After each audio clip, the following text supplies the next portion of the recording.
بسم اللہ والصلاۃ والسلام علی رسول اللہ اما بعد۔ یہ آیت نمبر ہے 90۔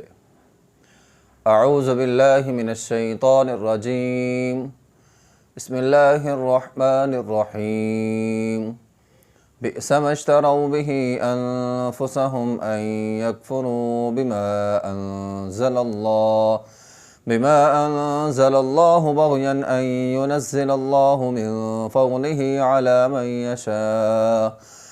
من يشاء من عباده فباءوا بغضب على غضب وللكافرين عذاب مهين۔ بئس بہت برا ہے، اشتروا جو انہوں نے بیچا، بھی جس کے ذریعے انفسہم اپنے آپ کو، اپنے نفسوں کو، ان یکفروا یہ کہ وہ کفر کریں، بما اس چیز پر انزل اللہ جس کو اللہ نے نازل کیا ہے، بغیاً سرکشی کرتے ہوئے، ان ینزل اللہ یہ کہ نازل کیا اللہ تعالیٰ نے، من فضلہ اپنا فضل، علی من یشاء من عبادہ اپنے بندوں میں جس پر چاہتا ہے نازل کر دیتا ہے، فباؤ تو وہ لوٹے، بغضب علی غضب غضب پر غضب کے ساتھ، وللکافرین عذاب مہین اور کافروں کے لیے دردناک عذاب ہے۔ یہ یہودیوں کی بات ہو رہی ہے۔ یہودیوں نے رسول اللہ صلی اللہ علیہ وسلم کو آخری نبی کیوں نہیں مانا؟ اس کی ایک یہاں پہ وجہ بیان کی جا رہی ہے، اور وہ وجہ ہے تعصب، ان کا حسد کرنا، ان کا نبی علیہ السلام کی ذات سے تعصب کرنا۔ وہ یہ کہتے تھے کہ یہ نبوت اس آدمی کو نبوت کیوں مل گئی، یہ ہمیں کیوں نہیں ملے۔ اس کو تعصب بھی کہتے ہیں، اس کو حسد بھی کہتے ہیں، بھی یہ تو اللہ کا فضل ہے۔ اللہ تعالیٰ فرماتے ہیں ان ینزل اللہ من فضلہ علی من یشاء من عبادہ، اللہ تو جس پر چاہتا ہے اپنا فضل اتار دیتا ہے، تم حاسد کیوں بن گئے ہو؟ تو ایک تو یہودی حاسد تھے، اور پھر حسد کے اندر حسد کی دو قسمیں ہوتی ہیں۔ حسد کی خطرناک ترین قسم یہ ہوتی ہے کہ یہ چاہنا کہ یہ جو نعمت اس کو ملی ہے نا، یہ جو اس بندے کو نعمت ملی ہے، یہ اس کے پاس نہ رہے، مجھے مل جائے۔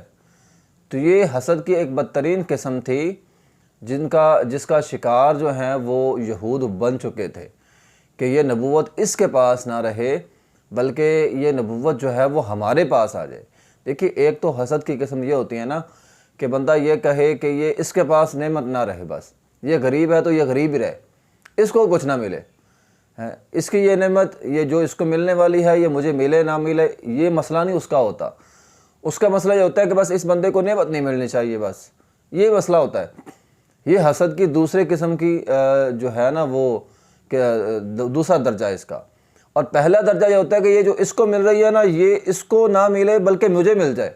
یہ خطرناک ترین قسم ہے، اور اس قسم کا شکار جو ہے وہ یہود بن گئے تھے۔ تو بہرحال انسان کو حسد نہیں کرنا چاہیے۔ دیکھیے، حسد انسان کو تباہ و برباد کر دیتا ہے۔ یوسف علیہ السلام کے بھائیوں نے حسد کیا تھا، جس کی وجہ سے وہ تباہ و برباد ہو گئے۔ تو آدم علیہ السلام کے بیٹوں نے بھی ایک نے دوسرے کے ساتھ حسد کیا تھا۔ تو حسد انسان کو تباہ و برباد کر دیتا ہے، حسد انسان کو کہیں کا نہیں رہنے دیتا۔ نبی علیہ السلام جب حضرت عائشہ رضی اللہ تعالیٰ عنہ کے گھر میں ہوتے تھے تو بعض اوقات لوگ تحفے بھیج دیتے تھے۔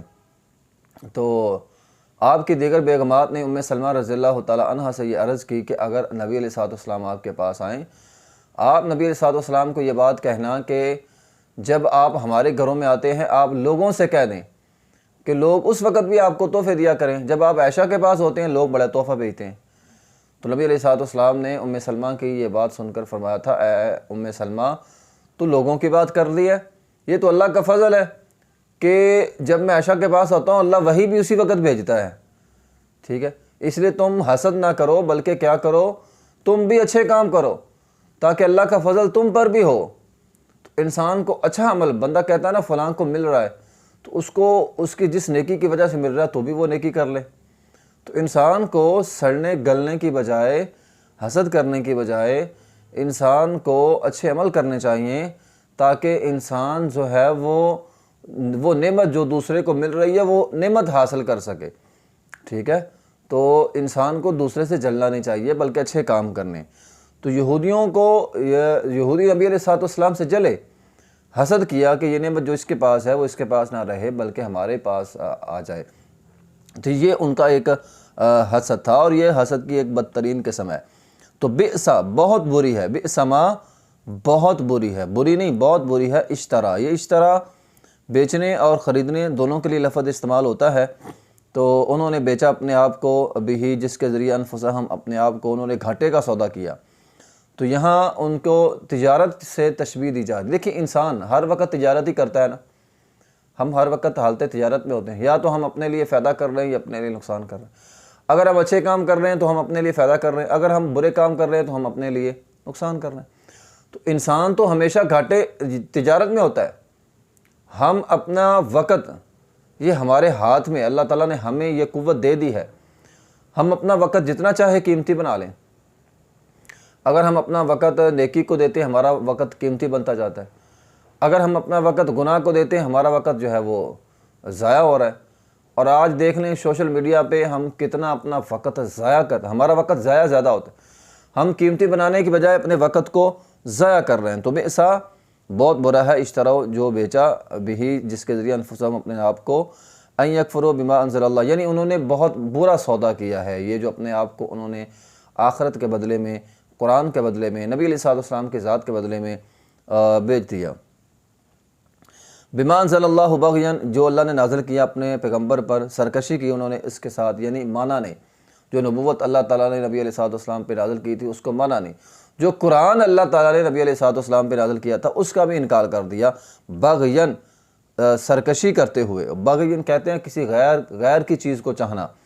تو وہ قرآن نبی علیہ السلام پہ اترنا تھا، انہوں نے کہا نہیں جی ہم پر اترے، ہم پر یہ قرآن کیوں نہیں اترتا؟ وقالوا لولا نزل هذا القرآن على رجل من القريتين عظيم، ہم میں سے کسی عظیم آدمی پر کیوں نہیں اترا، اس آدمی پر کیوں اتر گیا؟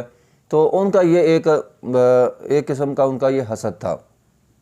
تو فرمایا ان ينزل اللہ من فضلہ، دیکھیے نبوت محنت سے حاصل نہیں ہوتی، یہ تو خاص اللہ کا فضل ہوتا ہے۔ محنت سے آدمی اپنے آپ کو قیمتی بنا سکتا ہے، اپنے آپ کو مرتبہ اور مقام دلا سکتا ہے، لیکن نبوت والا مرتبہ نہیں۔ نبوت والا مرتبہ فرمایا اللہ فضلہ من فضلہ علی من یشاء، یہ تو خاص اللہ کا فضل ہے، اللہ جس پر چاہتا ہے اپنے بندوں میں سے نبوت عطا کر دیتا ہے، تو یہ تو خاص اللہ کی مہربانی ہے۔ یہ کسی کے فیصلے پر، کسی کی خواہش پر، کسی کی محنت پر اسے نبوت حاصل نہیں ہوتی، ٹھیک ہے؟ تو یہ اللہ کا خاص فضل ہوتا ہے، جس پر اللہ چاہتا ہے اپنا فضل اتار دیتا ہے۔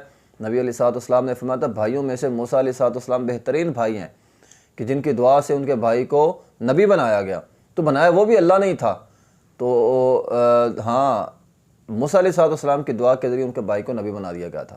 تو یہ خاص اللہ کا فضل ہوتا ہے، اللہ جس پر چاہے، اللہ جس کو چاہے، جس پر چاہے اپنی نبوت جو ہے وہ اتار سکتا ہے۔ لیکن اب نہیں، اب نبوت کا سلسلہ ختم ہو گیا۔ اب کوئی یہ بات کہہ دے کہ میں نبی ہوں تو وہ کافر ہے۔